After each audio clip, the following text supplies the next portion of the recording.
Are you an actor, a singer, a dancer, or some sort of performer? Well, there are a lot of opportunities for you at Kings Island this fall and winter. I'm Ryan Sir, along with Don Helbig, and this is Tower Topics. Don and I make podcasts for the Kings Island fan because that's what we are and that's what we care about. Don, it's audition season again. How about that? It is. It's hard to believe that the fall season, Winterfest. I mean, just around the corner. Here we are in August already. Halloween Haunt, Tricks and Treats Fall Fest. They start in late Mm-hmm. September, and then at the end of November you have Winterfest. But Halloween Haunt. Let's start with that, Ryan. Yeah. If you want to be a scare actor, those are those maze scare actors, the scare zone actors that you see out in the park. Those auditions they start at the park this Friday, and it'll run Friday and Saturdays all the way through September 9th. You got to be at least 16 years of age. You want to bring a resume, and you want to list all your availability that you're going to have for the fall. So you show up at the park for these auditions, and you have a chance to be one of those hundreds of monsters and zombies and other creatures and that just lurking in the shadows to really bring this event. I don't want to say life, I guess, at Bring Kings it to Island, death. but bring it to whatever it is. Yeah, but those opportunities are out there. And, Ryan, when you go to Halloween Mm-hmm. Haunt and, you have the indoor mazes, the outdoor mazes, you got the street roamers and that on International Street. What's your favorite part about it when it comes to the actors? For the actors, I would say the indoor stuff usually um, it seems like a little bit more. How do I put this? It's a little bit better opportunity to scare, at least from my standpoint. The outdoor stuff, a lot of it is like capacity based, so it's like super wide, and you can kind of predict where people are. But for the indoor stuff, you can control the light, the darkness, and stuff. There's no even sky in a lot of cases, so definitely indoor. That's my preference. What about you? I like the street roamers. You didn't give me that You option. know, but I mean, I like those. All the characters that are out there, whether they're in the scare zones or they're just running around the park. Um, I think because it's more unsuspecting when you're inside of a maze, you kind of know that they're going to be in there at different places.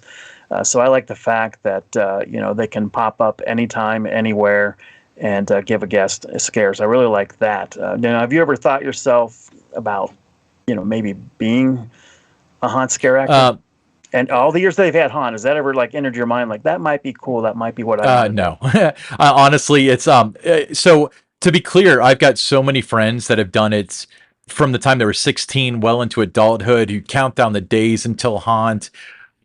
I volunteered at a haunted house one time. It's a local place here in Cincinnati called St. Rita's School for the Deaf. They had this award-winning haunted house. I volunteered for about 2 hours, and my voice was hoarse, my back hurt. The fog was getting to me. I am not built to be a scare actor, but you actually, I remember you playing some parts. Not exactly a scare actor, but uh, for like a special VIP dinner. Am I remembering that correctly, or am I making that up? Yeah, I had a role. It was like a VIP dinner, that they did. I can't remember the name of it, but it was in what is now uh, the Miami Brew House, and the guests would go in, they would have their meal and everything. But then right before it was about to end, I would be in there just making it look like I was just checking everything, asking the guest how they're doing and that. And then all the monsters would come breaking in through the different doors and climbing through windows and that, and make it look like they're just taking over the place. Well, then they would grab me, like they were gonna, take me away. And then one of the scare actors would take a look like a whiskey bottle or something. They would smash it over my head, Hmm. and it was one of those things that would just Yeah, sugar break. glass, I And then I believe it would just, was. yeah, exactly. I would drop to the floor, and then they would like carry me out, and then Halloween Haunt began. So I was part of that in terms of being like I guess an actor in this show that they would do with it.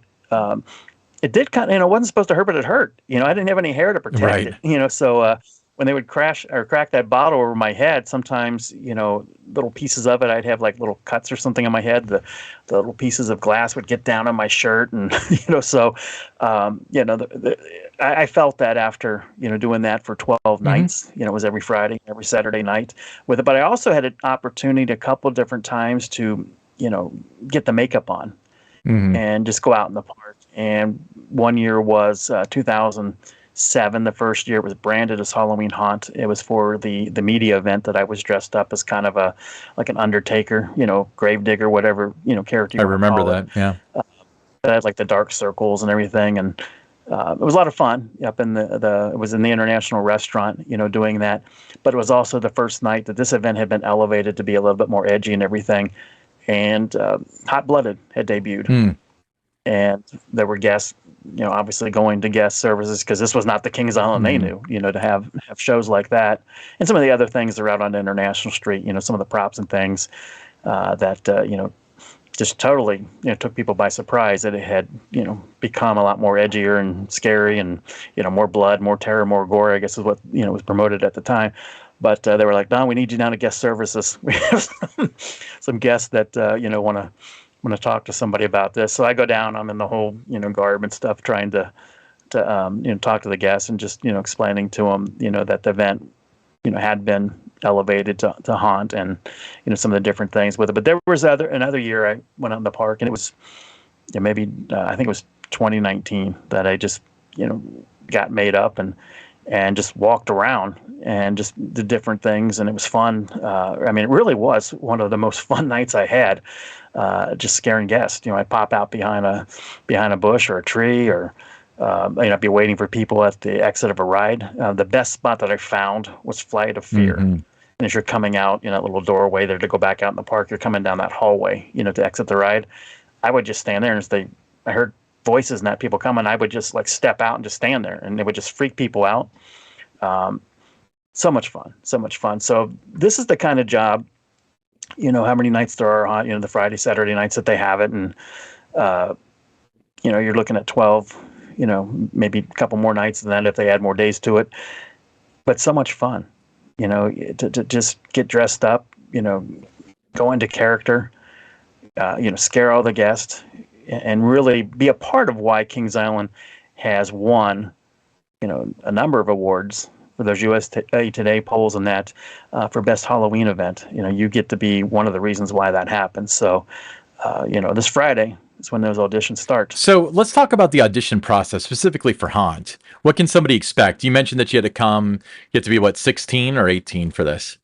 You have to be at least 16 for 16, this. bring your resume for some Yeah, reason. bring your resume, and then also your availability. Right. It doesn't do any good to take one of those jobs if you can only work 4 nights of the event. So you really need to be committed and want to do it. But it's nice, especially if you wanted to supplement your Mhm. income. If you're an adult, don't think it's just for teenagers. There are a lot of adults that do There are, this. yeah. And you look around at just the event throughout the country, with these Halloween events.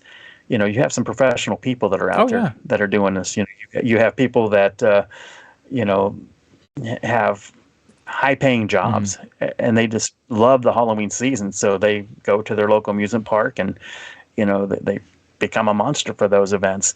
So the addition, really, I think they just want to see how you would,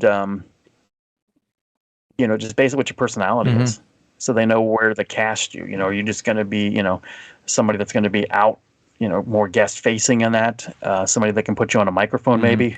Do you have a speaking role? Do you just have a, role, where you're kind of in the scene, but, you don't talk, but they want to see your personality. They want to hear your scream, obviously. And, from there, they know what maze or what scare zone to cast you in. Yeah. So, obviously Haunt is that's one beast, no pun intended, but Tricks and Treats is during the day. They're also auditioning for that. Talk about that process. Yeah, those auditions, 12 to 4 p.m., Saturdays and Sundays, starting this Saturday. A lot of characters, that you need for Tricks and Treats Fall Fest. The fun kind Hmm. of characters. The farmers and scarecrows and those types of characters. I think that event is really well done. I think a big part of the success of that event is the actors that they hire for it to play the different roles at the different places around the park. They've got those candy Hmm. stops and the game area, just different things like that. So I think that's a good opportunity. Again, if you're looking to supplement your income, Maybe you're a high school student, college student, whatever it might be, and you need, a weekend job. That's a great opportunity for you as well. They got the Peanut Show that they're going to do. They always do during the fall. So they need, people that can be whether it's the characters and maybe performers in that. You need ushers, you need escorts, different positions like that. And then you also look at Winterfest just around the corner. And for Winterfest, you need vocalists, you need actors, you need dancers, you need street performers, you need musicians, you need ushers. You need just about everything to put Winterfest on and make that the spectacle, that it is. I think that's one of the best things in Cincinnati is Winterfest. But the event is only as magical as the people that are putting it on. So, great job, a lot of fun. But you make the magic happen at Winterfest.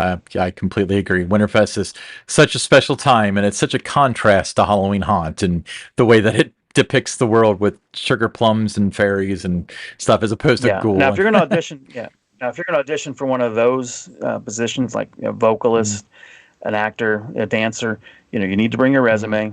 You need a headshot. And that's a little bit more different than a haunt audition, where you are going to have to, if you're a vocalist, you'd have to bring a couple of different, songs that you can do. You'd have to, then move on to the next step where you have to show that you can dance. So there's a lot involved there.